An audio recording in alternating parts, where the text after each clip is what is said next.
News Talk 97.3, Cairo FM. Where Seattle stays in touch. All right, don't forget it's your boys running down. We get you the driveway every afternoon from 3 to 7.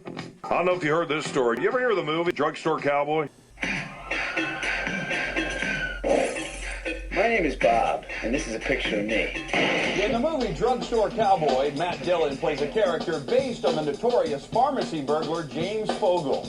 It's about a group of drug users in the 70s hitting stores in the Pacific Northwest. Every once in a while, we get restless.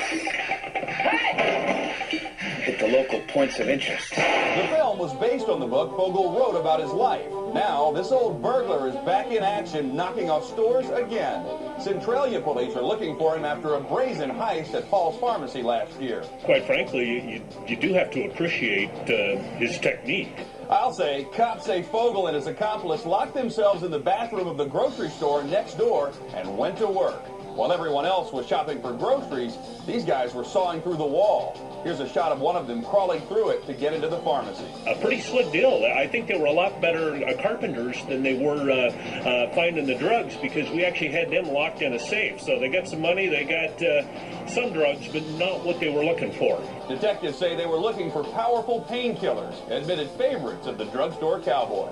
All you gotta do is look at the labels on the little bottles. He's a little bit amazing from the fact that he had no way out.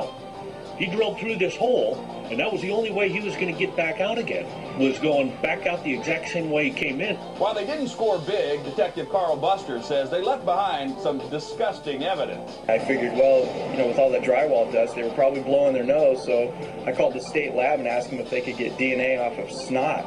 And the scientists laughed and said, yeah, and send me the stuff, so I did. And it worked. Buster says the DNA ID'd Marvin Flowers Roscoe, who's also on the run.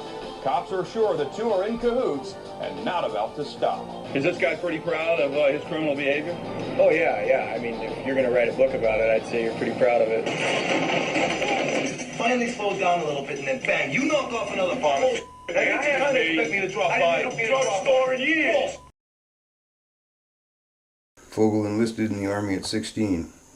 He thought I'd do better under someone else's supervision, but he wound up in a federal reformatory after he stole a car and drove it across state lines. Fogle, who has been convicted of at least 15 crimes, has spent 35 years in prison. At 12, his first-degree wanderlust kicked in, and he began hitchhiking, stealing cars and hopping freight trains. I just wanted to see everything there was to see, he says. Wow, that's a lot of stuff. Whoa, huh? The guy that fell with me on that jewelry store robbery, he was up here too. And so we got together and said, well, let's go get us a drugstore just to fool around. We wasn't trying to make no money or nothing. It was just something to do. And there was no addicts up here then. That was before the hippie era. The hippie era is what brought everything up here, And was that when you really started making money off of it? Was during the hippie era then, or? Well, I was locked up all the time. I did so much time, man. I never did ever make a lot of money. I ended up there in '79. I think I got a pharmacy in every town in Wyoming. In fact, I didn't think you could even get caught back then. I thought it was just, You had a sense of invincibility doing it sounds like, huh? A few in Colorado and a few in Minnesota, South Dakota, North Dakota, Montana. Hi, Dan. Hi, Becky. Oh, it's all right. I've heard him recite poetry a lot, Yeah. The stories are great. Oh, they are. And it's like, beyond a shadow of a doubt that they're all true. You got a ski mask on, and you got an 18-inch knife made out of a file. He runs it right through this black guy's liver. And one guy, he was in Seattle, and he came home one day and he was stinking so bad his wife said, ooh, what's going on with this guy? So the next time he left, she followed him, and he had some dead woman up in the loft there in Seattle. He's up there making out with her. Well, he's got worms crawling out of her and stuff. So oh my God. It just happened that downtown in Walla Walla, they were getting set up for an operation to put in a liver for a guy, And so when they come running in with him, they had the whole thing set up and prepped and everything. They run in and saved his life. Seems like we're on a pretty good path right now. We have a home and we've gotten to spend some quality time together finally. Jim, you know, got to get you to be doing lectures at universities instead of breaking windows in pharmacies. Yeah, I guess so. This is The Drive Home with Ron and Don. Detective Carl Buster joins us right now. Detective Buster, are you there? Over. I am here. How are you guys doing today? We're doing great.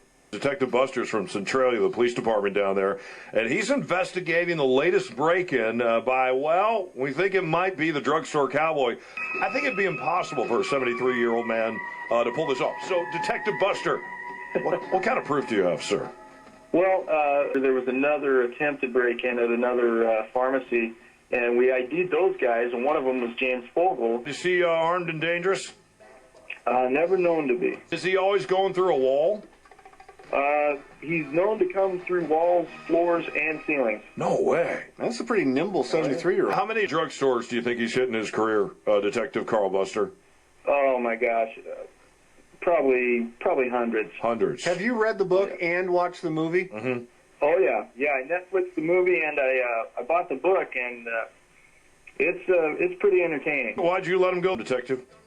Well, we didn't have enough on him. It was about 3 in the morning. The witnesses just couldn't say that was the guy that they saw running from the other farm. So he's on the lam. What do you do if you see him waddling around his little walker? Do you try to apprehend him yourself and tackle him?